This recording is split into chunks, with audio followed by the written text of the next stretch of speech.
Let's move on is this long yapping chat that went forever. But it's understandable. We know this goes for about, 10 years? And, no, 11 years, sorry. 11 years, and we need to, identify this character from its beginning, from him getting the spiders to him dying, and that's what we have to do. That's the era that we have to, that's what it needs to be. Just gotta remember this popular character from this popular universe. Yeah, that's why when the death of Spider-Man was going on, and then when he was fighting the Green Goblin, and it looked like he was going to die, I was just thinking, I was like, I've been reading this book. A lot of people have been reading this since it came out. Since, when did it come out? 2000? Possibility. Powers. No, I'm talking about when the book first came out. They've been reading it since, 10 years ago. I've been reading Ultimate Spider-Man for a year, and I've become really attached to the character. But he's been around, Ultimate Spider-Man been around for a decade. And they kind of wanted to give him a good send-off, I guess. If they were going to kill the character, I feel like they did it in a way that felt like they gave him a good send-off. It didn't feel cheesy, where it's just like, the rock fell on his head, he's dead or something like that. He had to go out and he fought all his rogue gallery, and he had to use his brain because he's already weak, and he kind of took them all out, and that was cool. The only problem I felt, which I'm probably reiterating from our first stream, the major problem I had with the death of Spider-Man was the tie-in to the whole Mark Millar storyline, which is the new Avengers and Ultimates storyline. I didn't like that because everybody had the same reaction where it's like, why did they leave him? They saw he got shot. He took a bullet for Captain America, which it didn't seem like he deserved to take a bullet because Captain America was kind of a dick in the Ultimate Universe. Oh yeah. Yeah, so everybody was angry. That doesn't sound like when I went the second volume of the Ultimates 2, and this guy doesn't sound like he doesn't feel like he is a fish out of water. He feels like he's a 1940s guy, but he's trapped in a 21st century personality. If that kind of makes sense. I don't know. I haven't really been reading Ultimate Captain America stuff, but all I know is that he's kind of a dick to Spider-Man constantly. So he took the bullet for him, and I was angry. It's like, thank you to the person who decided to wipe the asshole cap. Yeah, so I was mad. I was like, okay, he took the bullet, he fought the Rogue Gallery, and then he had a fight to the death pretty much with Green Goblin while he's trying to protect Aunt May and Gwen. So I was like, alright, he died. Everybody was pissed off. I was pissed off. I read a lot of the comments that people posted. Everybody was mad at Marvel. Everybody was mad at Bendis. They thought that this whole new Black Spider-Man was just a gimmick and that it was going to be stupid, and everybody was just pissed off. And, for the Ultimates, I'm gonna what was your reaction? This is before Iron Man came out. What was your reaction when Nick Fury turned to be in the Ultimates a African American? Before, when I first seen Samuel L. Jackson cast as Nick Fury, I was surprised because I was like, what? Why did they change it? Because I didn't know about the Ultimate Nick Fury. Oh, you didn't know? No, I just started reading comic books recently, and the first time I seen him was in, what was the first movie? I think Iron Man, the first one. Yeah, Iron Man with that. And that came out in 2008. Yeah, I think that came out in 2008. It was either Iron Man or the Hulk. I seen him in. I think it was Iron Man. And then I see Nick Fury. Hulk was Tony Stark. So yeah, so in Iron Man, when I seen him, I was like, okay, I like Samuel L. Jackson as an actor, but why is he Nick Fury? Then after I did some research, I saw that the Ultimate Nick Fury was modeled after Samuel L. Jackson, and then they just decided, well, you look like the character, and the character is pretty much made off of you. You need to be in the movies. And I felt like I don't know. I don't really like Nick Fury as a character. The regular one. Yeah, because he always seems like. Yeah, that's why I don't like. I don't like Shield, and I don't like Nick Fury because in the regular universe, he's kind of like, he's like the government sergeant or whatever, and he just like ordering people and doing like underhanded, double agent, and he's always betraying people and doing whatever he thinks is right, and he just got all this power. Yeah, he just doesn't. He only listens to one person, and that is maybe Black Widow or the government. He doesn't care about the others. Even Cap, who for my retrospective, who is the one who has seen the more stuff than any other Marvel hero. He is just a plain old war.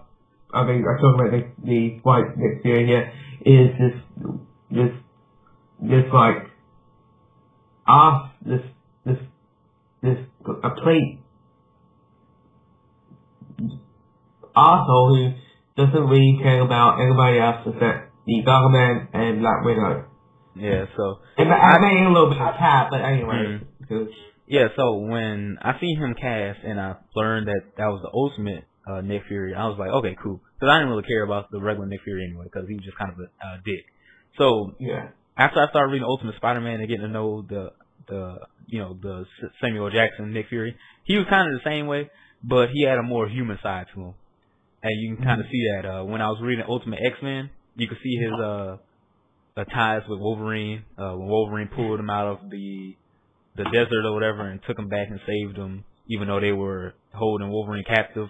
And then recently, really recently, which we talked about this in the first episode of the stream, I'm sure Voco remembers. It was when he had the conversation with Mary Jane after Peter's death.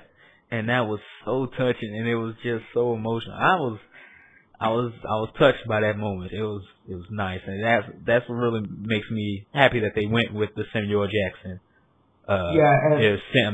Nick Fury, because he's a great character, man. Especially when Bendis writes him. Yeah. So with same with the emotional sense.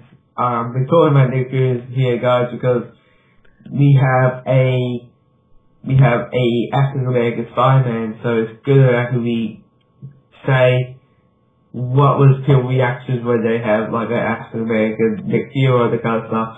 But the one reason, one with the humanity is the end of Clone Saga when the end of Clone Saga telling Peter why why there were SEAL agents at his door wrecking his whole house. For the clone version of Gwen. That was like the hospital scene. Yeah. So that was a good example as well. Yeah, so he's just like Nick Fury. He listens to the government. He does his job, but it's a human side to him too, and that's what I like. They made him more relatable, and you kind of understand more. Even though he's kind of a hard ass and he's no nonsense guy, but he does have a human side to him, and you can like him at least a little bit. But let's get back to the new Ultimate Spider-Man. And the funny thing is, the new Ultimate Spider-Man is black. And I'm black also. Yeah, that's why I was talking about Nick Fury, so that's a good example with Ultimate. So, yeah, that was the comparison, because I think a similar thing happened when Nick Fury was announced and he was going to be, Samuel Jackson looking and African American, that, a lot of people were just saying, okay, they're just doing that to add in more black characters. And that was pretty much it. And everybody was like, this is going to be stupid. They're just going to try to make him black, and that's about it. And I was like, well, I didn't really know about that, but I just seen a lot of people's reaction. And that's what they was thinking that was going to happen with Miles. They were like, okay, they're just going to kill Ultimate Spider-Man, Ultimate Peter Parker, just so they can have another black superhero. And it was like, well, if they want another black superhero, why not just start from scratch? Why not just make a new hero altogether? And have you know that it's pretty darn hard to make up another CPU because it already has been done. Kinda. I had that same problem when I was writing my script, because we were planning on doing the comic. It was me, Peace, and Zaid, but we kind of all fell out of context, so I don't know what's going on with that. But when I was writing my script, it was like, I'm gonna do this power, been done. I'm gonna do this origin, been done. So I was racking my brain a lot when I was writing. Yeah, so you wish you were in the 40s or 60s because that was a good time to. Exactly, all the powers wasn't taken up. Yeah. So anyway, a lot of people were speculating and they were angry. They was like, they was gonna make Miles black and kill Peter Parker, and it was gonna be stupid.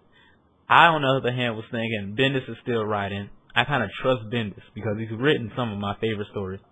Oh, he stopped doing the comic. I haven't stopped doing the comic book. I'm still writing the scripts on my own time. Because he did that before. Yeah, before all of those. I'll say all the slideshows you did of all of the different comic books. Mm-hmm.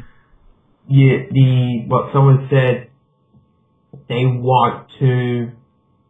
You did like a news update thing of someone wants to do a comic book.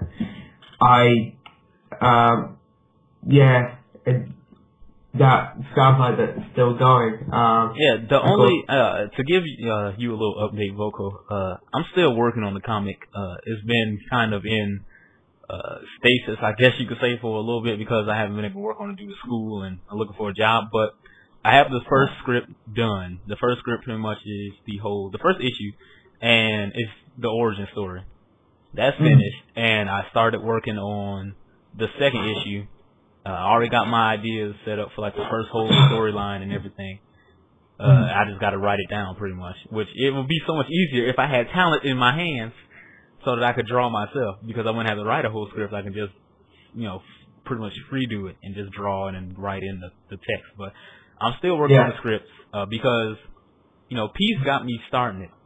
He got me starting working on the comic book because he was like, we're going to work together. He wanted to make his own comic book company. And then when I started, I got really interested in the story that I was making. So I haven't stopped writing pretty much. I just need to find an artist, and I don't know what Zaid is doing because I haven't talked to him in a while. So I'll talk to them, and if I can get in contact with them, and I'll make another video pretty much